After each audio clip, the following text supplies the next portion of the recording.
Jadi tiga, milik Allah, milik kita, milik syaitan. Harta milik Allah jika harta itu diinfakkan, disedekahkan di jalan Allah. Harta milik kita kalau hanya untuk senang-senang kita sendiri, punya ini punya itu sana sini wirawiri, boleh-boleh sah-sah saja. Tapi harta itu milik syaitan kalau digunakan untuk maksiat dan dosa. Apa yang saya maksudkan? Yang harus kita senangkan, yang harus kita manjakan, yang harus kita bahagiakan diri kita sendiri adalah jangan sampai kita mati dalam capek-capek tidak bawa apa-apa. Apa itu? Ibu, bagi ibu, mohon maaf nih, bagi panjenengan yang sudah merasa tua, sudah sering sakit-sakitan, dan kayaknya sudah dekat dengan kematian, maka berwasiat wakaflah ibu. Sebab kalau ibu tidak berwasiat wakaf, ibu meninggal, harta ibu itu hanya untuk waris saja. Waris itu Bu sangat tergantung dengan anak-anak kita, dan tidak ada jaminan hartanya akan digunakan untuk kebaikan untuk kita yang sudah meninggal. Biar nggak sia-sia, maka apa? Dulu pernah juga saya sampaikan, syukur-syukur kita sebelum mati memiliki 1000 pintu jariah. Kalau ibu sudah berwasiat wakaf, ibu meninggal itu menjadi jariah. Setiap hari panjenengan mendapatkan pahala yang mengalir, dan itu menjadi cahaya penerang di alam kubur. Insya Allah pagi dan petangnya pun akan ditampakkan, yaitu surga bagi orang-orang yang meninggalnya husnul khotimah, bagi orang-orang yang banyak kebaikan bagi dirinya.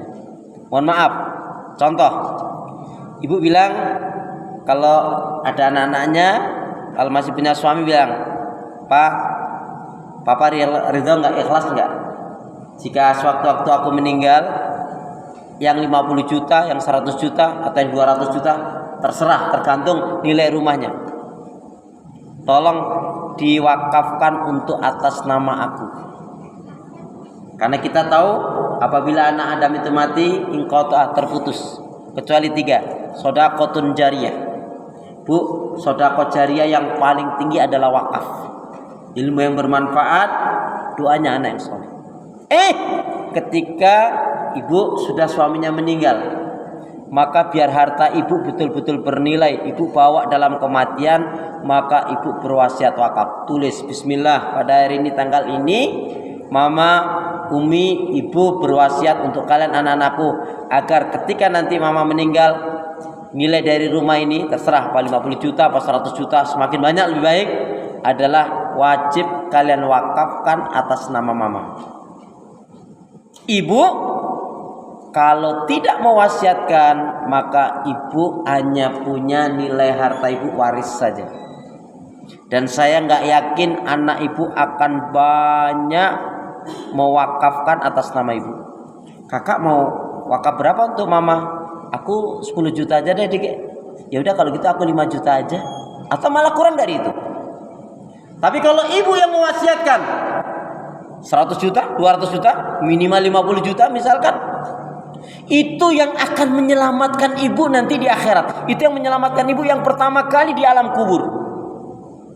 Jangan sampai seperti yang Allah nyatakan dalam surat Al-Munafiqun, A'udzubillahi minasyaitonir rajim, surat 63 ayat 9, 10, 11. Ya ayyuhalladzina amanu la tulhikum amwalukum wala auladukum an dzikrillah wa may yaf'al dzalika faulaika humul khasirun wa anfiqu mimma razaqnakum min qabli ay ya'tiya ahadakumul maut fayaqula rabbi laula akhartani ila ajalin qarib fa asaddaqa wa akum minas solihin wala yu'akhirallahu nafsan idza jaa ajaluha wallahu khabirum bima ta'malun.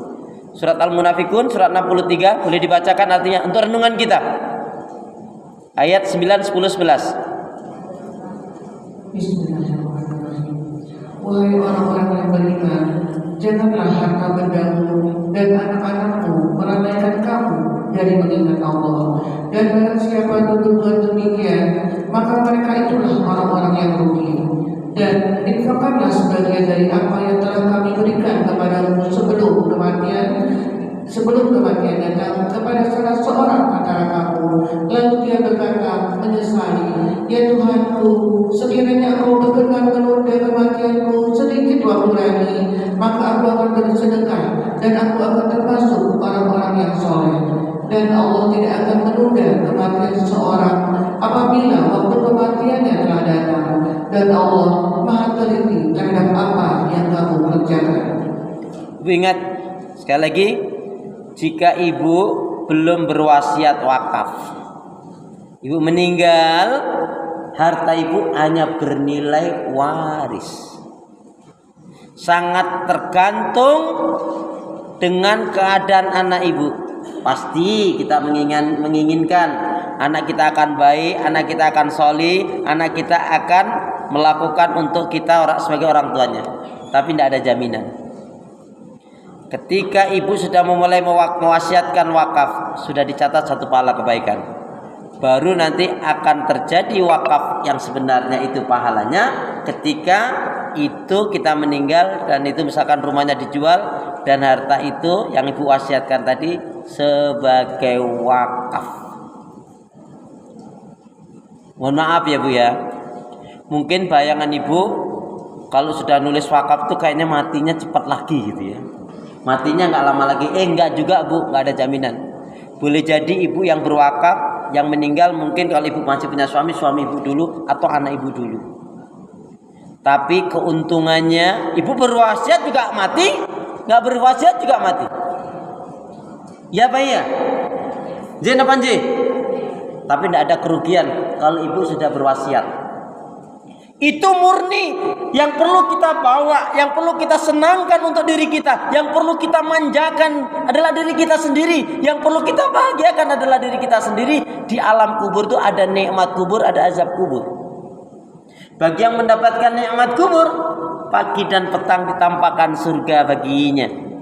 Dan amalan yang terbaik setelah sholat adalah yaitu sedekah. Dan sedekah yang tertinggi adalah wakaf jariyah. Ya. Jadi nggak usah khawatir, ibu nggak berwasiat juga mati, berwasiat mati. Mending berwasiat jelas.